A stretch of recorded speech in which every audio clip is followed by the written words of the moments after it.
বিশ্ব সংবাদ মাধ্যমের স্বাধীনতা সূচকে গত বছরের তুলনায় ১৬ ধাপ এগিয়েছে বাংলাদেশ।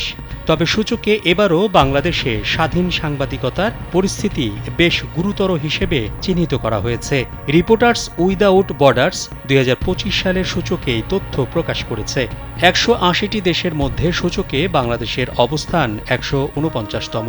২০২৪ সালের সূচকে বাংলাদেশের অবস্থান ছিল ১৬৫তম।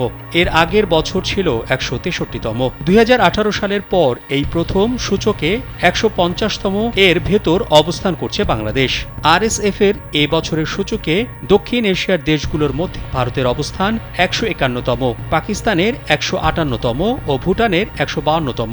সূচকে এই তিনটি দেশ বাংলাদেশের চেয়ে পিছিয়ে আছে। ২৩ বছর ধরে সংবাদ মাধ্যমের স্বাধীনতা নিয়ে বার্ষিক সূচক প্রকাশ করে আসছে প্রতিষ্ঠানটি মনে করে এবার সংবাদ মাধ্যমের স্বাধীনতা সর্বনিম্ন অবস্থানে পৌঁছেছে। প্রতিবেদনে বলা হয়, সূচকের ইতিহাসে প্রথমবার বিশ্বের অর্ধেক দেশের জন্য সাংবাদিকতার অনুকূল পরিবেশ খারাপ হিসেবে চিহ্নিত হয়েছে।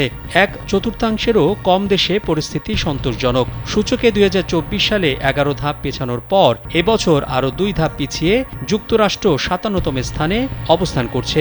এই সূচকে দেশটির অবস্থান এখন পশ্চিম আফ্রিকার যুদ্ধবিধ্বস্ত দেশ সিয়েরা লিওনেরও নিচে।